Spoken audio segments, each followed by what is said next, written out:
Hello friends, इस video में आपको कराने वाली हूँ हिंदी का मॉडल पेपर सॉल्व, जो कि क्लास 10 के लिए बहुत ज़्यादा इंपॉर्टेंट है। 24 फरवरी को जो आपका बोर्ड एग्जाम है बिल्कुल ऐसा ही आएगा, यही पैटर्न रहेगा। मैं पूरा आपको डिटेल में समझाऊंगी और एक्स्ट्रा फैक्ट भी बताऊंगी जो कि आपके एग्जाम के लिए बहुत ज़्यादा हेल्पफुल होंगे। ओके, हिंदी के मैंने इंपॉर्टेंट क्वेश्चन बताई दिए, इंग्लिश के बताई दिए आपको, तो देख लीजिएगा। साइंस SST के रह गए, मैथ के रह गए, वो भी आपको मिल जाएंगे। ठीक है, हिंदी आपको बिल्कुल भी लाइटली नहीं लेनी है। बच्चे सोचते हैं ना पास हो जाएंगे, आपको पास नहीं होना है, आपको 90+ लाना है। तो आपको सभी सब्जेक्ट पर फोकस अच्छे से करना होगा। ठीक है, हिंदी इंग्लिश ये वो सब्जेक्ट है डिक्टो क्वेश्चन मैच होते हैं और एग्जाम बहुत अच्छा होता है। ठीक है, तो अच्छे से आपको करना है। कॉपी पेन लेके बैठिए, आपको खुद से भी माइंड में सॉल्व करते जाना है। ठीक है, बाकी मैं राइट आंसर आपको बताऊंगी और आपको देखना है आपके कितने MCQs ठीक होते हैं। ठीक है, तो फर्स्ट क्वेश्चन है, बाबू गुलाब राय किस युग के लेखक हैं? तो ये द्विवेद युग के एक फेमस निबंधकार थे। ठीक है, चिंतामणि किस विधा की रचना? मोस्ट इंपोर्टेंट क्वेश्चन है ये, चिंतामणि। पहले तो आपको ये पता होना चाहिए ये किसकी रचना है। तो ये है आचार्य रामचंद्र शुक्ल जी की। ठीक है, अब इसने विधा पूछ ली है तो बहुत इंपॉर्टेंट है, ये निबंध है, ध्यान रखना। चिंतामणि और मित्रता जो 10th क्लास में चैप्टर है वो भी निबंध है। ठीक है, किसका है? आचार्य रामचंद्र शुक्ल का, ध्यान रखना। गबन, गबन गोदान बहुत फेमस उपन्यास है ये, किसके हैं? मुंशी प्रेमचंद के। अगर विधा पूछी जाए तो ये उपन्यास है।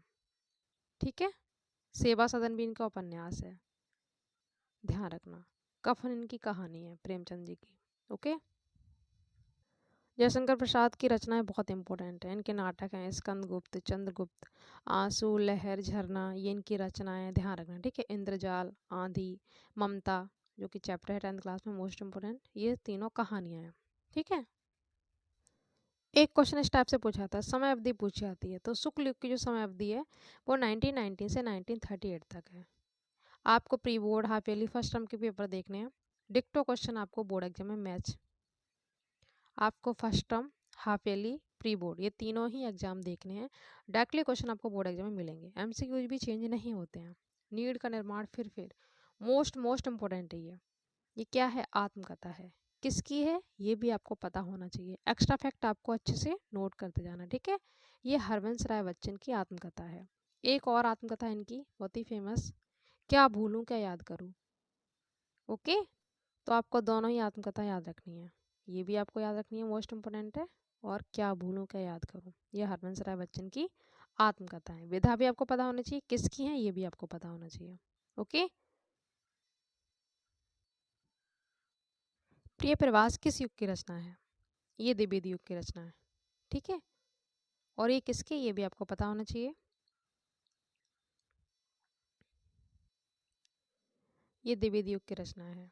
ये महाकाव्य है, ध्यान रखना। ये 11th 12th में भी खूब क्वेश्चन पूछा जाता है, आपको याद रखना। ये महाकाव्य है, किसका है ये? अयोध्या सिंह उपाध्याय हरिऔध का है। शॉर्ट में आपको हरिऔध बता देती हूँ, पूरा नाम इनका है अयोध्या सिंह उपाध्याय। ठीक है, हरिऔध इनका ये महाकाव्य है, ध्यान रखना। मधुशाला किसकी रचना है? मोस्ट इंपोर्टेंट, मधुशाला ये हरवंश राय बच्चन की ही रचना है। अभी मैंने आपको दो आत्मकथाएं बताई थी, वो भी आपको याद रखना है, और मधुशाला भी इनकी रचना है हरवंश राय बच्चन की। ओके, ध्यान रखना। भारत भारती इंपॉर्टेंट है, ये किसकी रचना है? ये मैथिली शरण गुप्त की है। ठीक है, महादेव वर्मा की भी आपको रचना याद रखनी है। नीरजा, निहार, यामा, गिल्लू। अभी शुक्ल युग की समय अवधि पूछी गई थी, अब यहाँ पर आधुनिक काल की समय अवधि पूछी जा रही है।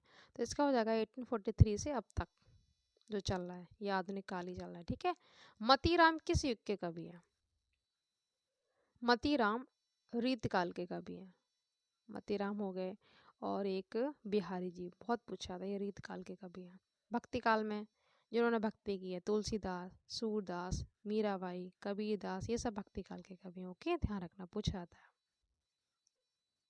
ऐसे ही क्वेश्चन आपको बोर्ड एग्जाम में मिलेंगे, बिल्कुल भी टेंशन नहीं लेनी है। अभी तक आपने कुछ भी नहीं पढ़ा है तो मैंने जो इंपॉर्टेंट क्वेश्चन बताए हैं वो कर लीजिएगा, सोल्यूशन आपको पूरा प्लेलिस्ट में मिल ही जाएगा। ओके, आपका पेपर बहुत अच्छा होगा। हास्य रस का स्थायी भाव है, तो दो ही रस हैं आपके सिलेबस में, हास्य और करुण। दोनों को आपको अच्छे से याद कर लेना है, मैंने बहुत अच्छे से ट्रिक से करवाए हैं। तो हास्य रस का स्थायी भाव है हास। करुण रस का अगर पूछा जाएगा तो वो है शोक। ठीक है, इसका सही आंसर हो जाएगा हास। रति है श्रृंगार रस का, जो कि आपको 11th 12th में मिलेगा, ये शांत रस का। आपके सिलेबस में दो ही हैं, करोड़ और हास्य। ध्यान रखना, करोड़ का शोक है, हास्य का हास है। या फिर एग्जाम्पल पूछेगा या फिर स्थायी पूछेगा, बोर्ड एग्जाम में यही क्वेश्चन बनेंगे। बहुत अच्छे से ट्रिक बताई है, जिसमें जनो मनो मानो ये वर्ड आ जाए तो वो उत्प्रेक्षा अलंकार होता है। देखो ये वर्ड आ गया, जिसमें योजक चिन्ह आए वो रूपक अलंकार होता है, जिसमें सम समान ये वर्ड आए वो उपमा अलंकार होता है। तीन ही अलंकार आपके सिलेबस में है, ये आप ऐसे एलिमिनेट कर दोगे। ठीक है, बोर्ड एग्जाम में आपको जो भी एक्स्ट्रा मिलेगा सिलेबस के वो आप ऐसे एलिमिनेट कर सकते हो। ठीक है, रोला छंद में कुल कितने चरण होते हैं? तो 4 होते हैं, प्रत्येक में 24-24 मात्रा होती हैं। या फिर पूछ लेगा रोला कैसा छंद है, तो रोला सममात्रिक छंद है, क्योंकि सभी में 24-24 मात्राएं होती हैं। ठीक है, तो रोला सममात्रिक छंद है, 4 चरण होते हैं और सभी में 24-24 मात्राएं होती हैं। यहीं से क्वेश्चन बनेगा। ओके, पूरी ग्रामर मैं आपको करवा चुकी हूँ। यहाँ पर आकर्षण में कौन सा उपसर्ग यूज हुआ है? तो बहुत सिंपल है, आ पहला वर्ड। ठीक है, ये भी क्वेश्चन मैंने बहुत अच्छे से करवाया। रचना के आधार पर वाक्य के कितने भेद होते हैं? तो ये 3 होते हैं। कौन कौन से, ये भी आपको पता होना चाहिए। सरल, संयुक्त, मिश्रित। ओके, अलग से एमसीक्यू वीडियो अपलोड है इसके, देख लीजिएगा। पीताम्बर में कौन सा समास है? दोनों ऑप्शन में तो आप बहुव्रीहि लगाएंगे।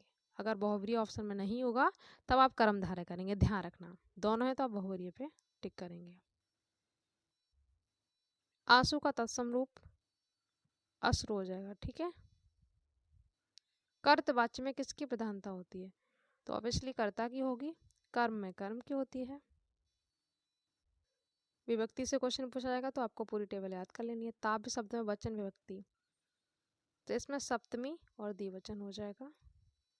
सर्वनाम है, मैं तुम हम यह वो है। ठीक है, ये सब सर्वनाम है, ध्यान रखना। तो इस तरीके से ये 20 एमसीक्यूज हो गए। अब आपको 6 मार्क्स की व्याख्या मिलेगी। 3 क्वेश्चन ये पूछ जाएंगे। फर्स्ट सेकंड तो आपको सेम क्वेश्चन मिलेगा, जरूर पूछेगा। रेखांकन की व्याख्या जरूर पूछेगा। तीसरा क्वेश्चन वो इसी में से आपको देगा बोर्ड एग्जाम में। ठीक है, आपको पैसेज पढ़ के ईजिली मिल जाएगा आंसर। आपको पैसेज पढ़ के आंसर देना होगा, जो कि आप इजिली कर लेंगे। संदर्भ कैसे लिखेंगे, मैंने बहुत अच्छे से आपको ट्रिक बताई है। मित्र, मित्रता, कुसंग ये वर्ड आ जाए तो चैप्टर मित्रता है। तो चैप्टर कौन सा है? मित्रता होगा, जिसके लेखक हैं आचार्य रामचंद्र शुक्ल। तो आप कैसे लिखेंगे? प्रस्तुत गद्यांश हमारी पाठ्य पुस्तक गद्य खंड के मित्रता नामक पाठ से लिया गया है, जिसके लेखक हैं आचार्य रामचंद्र शुक्ल। जब भी आप बोर्ड एग्जाम में लिखेंगे तो मेन जो लाइन होगी उसको आप अंडरलाइन करेंगे। जैसे मित्रता हो गया, इनवर्ट कॉमा से क्लोज किया और हाईलाइट कर दिया। लेखक का नाम लिखेंगे आचार्य रामचंद्र शुक्ल और हाईलाइट कर दिया। पर ध्यान रखना, जब आपको पक्का पता हो कि मेरा आंसर सही है तभी आप हाईलाइट करेंगे। ये नहीं कि आप कंफर्म नहीं हो और आप हाईलाइट करके आ गए। ठीक है, ये देखो, हे भगवान तब के लिए विपद के लिए इतना आयोजन। परम पिता, पिता पुत्री की बातें आ जाएं तो वो चैप्टर कौन सा है? ममता। ममता एक कहानी है जयशंकर प्रसाद की। ठीक है, तो ये चैप्टर कौन सा हो गया? ममता, इसके लेखक हैं जयशंकर प्रसाद। तो दोनों इजिली आप कर लेंगे, बहुत सिंपल है। रेखांकन की व्याख्या आपको कुछ नहीं करना है। लेखक कहना चाहता है कि बस आपको अपने शब्दों में देना है। अगर आप नहीं दे पा रहे हैं तो जो हो वही आप लिख दीजिएगा, आपको 2 मार्क्स मिल जाएंगे। 2 मार्क्स के 3 क्वेश्चन आते हैं। ठीक है, लेखक के अनुसार समाज में विभिन्नता देखकर लोग एक दूसरे की ओर क्यों आकर्षित होते हैं? तो देखो, समाज में विभिन्नता देखकर लोग एक दूसरे की ओर आकर्षित होते हैं, तो आप ये लिख देंगे। ठीक है, इसका आंसर। तो ये तीनों कंप्लीट हो गए। ऐसे आपको इसमें देखो वही चीज़ है, ईजिली आप कर लेंगे पढ़कर। ठीक है, दोनों में से आपको एक करना होगा। मैंने बहुत अच्छे से ट्रिक से करवा दिया है। कौन कौन सी व्याख्या आपको पढ़नी है, इंपॉर्टेंट क्वेश्चन का वीडियो देख लीजिएगा। उसका लिंक मैंने शेयर कर दिया है डिस्क्रिप्शन बॉक्स में, तो आप देख लीजिएगा। काव्य की व्याख्या आप कैसे पहचानेंगे, ये भी आपको ट्रिक बता चुकी हूँ। इसमें देखो,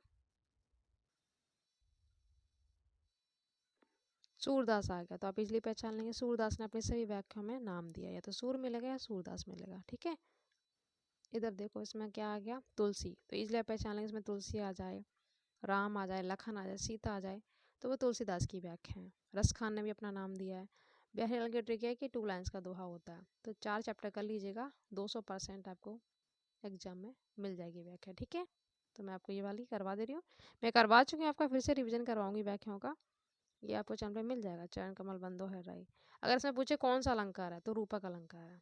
ठीक है, योजक चिन्ह आ गया ना ये वाला, अभी आपको बता रही थी, जिसमें योजक चिन्ह होता है 90% ये ट्रिक काम कर जाती है, रूपक अलंकार होता है। ठीक है, यहाँ पे पूछा भी गया कौन सा अलंकार है, तो एक तो रूपक हो जाएगा। बार बार बंदो, तो बार बार मतलब एक ही वर्ड की आवृत्ति बार बार हो रही है वाह वर्ड की, तो अनुप्रास भी यहाँ पर हो जाता है, दो अलंकार है। ठीक है, रेखांकित अंश की व्याख्या इजिली आप कर लेंगे। देखो सूरदास जी क्या कहते हैं, हरि के चरण कमलों की मैं वंदना करता हूँ, जिनकी कृपा से लंगड़ा, पंग मतलब लंगड़ा पर्वत लांग सकता है, अंधा सब कुछ देख सकता है, बहरा सुन सकता है, पुण्य बोले, गूंगा फिर से बोल सकता है, और रंग भी राजा बन सकता है। ठीक है, तो आपसे बस 2 लाइन्स की पूछिएगा तो आप ये लिख देंगे, बहरा सुन सकता है, तो आप सुन सकते हैं बहरा सुन सकता है, तो आप ये 2 लाइन्स की लिख दीजिएगा, बहरा सुन सकता है, गूंगा फिर से बोल सकता है, रंग भी राजा बन सकता है।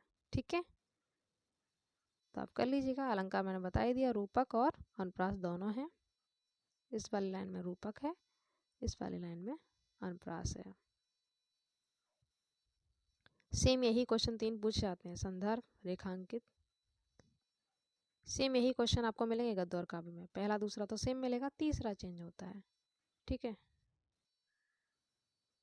संस्कृत की व्याख्या देख लेते हैं। ये चैप्टर बहुत इंपॉर्टेंट है, मैंने आपको अच्छे से बताया कि आपको भारतीय संस्कृति और वाराणसी 2 चैप्टर की व्याख्या कर लेनी है, 200% आपको एग्जाम में मिल जाएगा। दोनों ही बहुत अच्छे से मैंने करवाए हैं, प्लेलिस्ट पे आप कर लीजिएगा। ठीक है, ये चैप्टर कौन सा है, तो दोनों चैप्टर में से व्याख्या इसमें देगी, तो ये दोनों ही चैप्टर बहुत इंपॉर्टेंट है, वाराणसी वाला और भारतीय संस्कृति, 2 ही चैप्टर आपको पूरे पूरे अच्छे से करने हैं व्याख्या के लिए। ठीक है, मैंने करवा दी बहुत अच्छे से, अगर आपको संस्कृत नहीं आती तो देख लीजिएगा, लिंक मैंने शेयर कर दिया है। एक लाइन मैंने एक्सप्लेन की है, देखते ही आपको याद हो जाएगा। नगरी भारतीय संस्कृति और संस्कृत भाषा का केंद्र स्थल, अस्थि मतलब है। ठीक है, संस्कृत व्याकरण और संस्कृत का प्रकाश, आलोक मतलब प्रकाश, सब जगह फैला है। मुगल युवराज दारा सिकों ने आकर भारतीय दर्शन शास्त्रों का अध्ययन किया और उनके ज्ञान से प्रभावित होकर उन्होंने उपनिषदों का अनुवाद फारसी भाषा में करा दिया। ठीक है, बहुत सिंपल है, आप देखेंगे तो आपको याद हो जाएगी, कर लीजिएगा, रखा है कर लीजिएगा। ठीक है, मैं करवा चुकी हूँ अच्छे से। ये जीवन सूत्राणी चैप्टर का श्लोक है, ये भी मैंने बहुत अच्छे से करवाए हैं। चॉइस में है भारतीय संस्कृति चैप्टर का श्लोक है, जो ये चैप्टर है ना भारतीय संस्कृति, ये भारतीय संस्कृति चैप्टर जो है इसी के अंदर ये श्लोक है। ऐसे ही वाराणसी का भी ये श्लोक बड़ा फेमस है, कर लीजिएगा। सेपरेट श्लोक मैंने करवा रखे हैं, 5-6 कर लीजिएगा, 100% आपको बोर्ड एग्जाम में मिल जाएगा। ये इसकी हिंदी क्या है, सभी लोग सुखी हों, सभी लोग निरोगी हों, सभी लोग कल्याण को देखें, कोई भी दुखी ना हो। संदर्भ आप कैसे लिखेंगे, प्रस्तुत श्लोक हमारी पाठ्य पुस्तक संस्कृत खंड के भारतीय संस्कृति नामक पाठ से लिया गया है। संस्कृति है उसी के अंदर ये श्लोक दिया हुआ है। ठीक है, ये जीवन सूत्राणी का, ये भी मैंने सारे करवा रखे हैं, तो कर लीजिएगा। खंड काव्य अलग अलग जिले में अलग अलग चलते हैं, मैंने मुक्तदूत वाला करवा रखा है, गांधी जी का कैरेक्टर मैंने लिंक शेयर कर दिया, देख लीजिएगा। ठीक है, आपको कैरेक्टर करना है, सर्ग आप बिल्कुल भी नहीं करेंगे, दोनों में से एक करना होता है। जो भी खंड काव्य आपके जिले में चल रहा हो उसका आप कैरेक्टर कर लीजिएगा। ओके, एक आपको जीवन परिचय मिलेगा, तीनों ही मोस्ट इंपॉर्टेंट है, कर लीजिएगा, बोर्ड एग्जाम में जरूर आपको एक मिल जाएगा। ठीक है, 2 नंबर में आपको रचनाएं लिखनी होती है, बहुत सिंपल है, रचनाएं कर लीजिएगा। ऐसे इसमें आपको तुलसीदास, सूरदास, बिहारी, ये 3 कर लेने। ठीक है, तुलसीदास सूरदास बहुत इंपॉर्टेंट है, हर एक सेट में ये मिलते हैं। एक आपको श्लोक लिखना है, जो पेपर में आता है वो आप नहीं लिखेंगे, जो पेपर में आता है वो आप नहीं लिखेंगे। ठीक है, आपको अलग से 2 श्लोक याद कर लीजिएगा, बहुत इंपॉर्टेंट है, मेन में आपको करवा चुकी हूँ, ये सारे मैं आपको बहुत अच्छे से करवा चुकी हूँ। कितना सिंपल है। पुराज कौन था, तो का की जगह आपको लिखना भारत पीरा। ठीक है, चंद्रशेखर कौन थे, तो आप यहाँ पे राष्ट्रभक्त लिखेंगे, देशभक्त भी आप लिख सकते हैं, भक्ताहा विसर्ग लगाना। ठीक है, वीर केन पूजते, बड़ा पूछा था ये, मोस्ट इंपॉर्टेंट है, वीर बीरेड़ पूजते, जो कि चैप्टर है। इसके 3 श्लोक बहुत इंपॉर्टेंट है, बोर्ड एग्जाम में पूछे जाते हैं, कर लीजिएगा। एक ऐसे आपको लिख देना है, इम्पोर्टेंट है। ठीक है, मैं आपको इम्पोर्टेंट क्वेश्चन बता चुकी हूँ, देख लीजिएगा। एक आपको पत्र लिखना है। इसके बाद आपको इंग्लिश का, साइंस का, सभी के मॉडल पेपर मिलेंगे, तो देख लीजिएगा। और वीडियो को प्लीज़ लाइक शेयर कर दिया करो, क्योंकि बहुत ज़्यादा मेहनत लगती है। ठीक है, मिलते हैं नेक्स्ट वीडियो में। Thank you so much.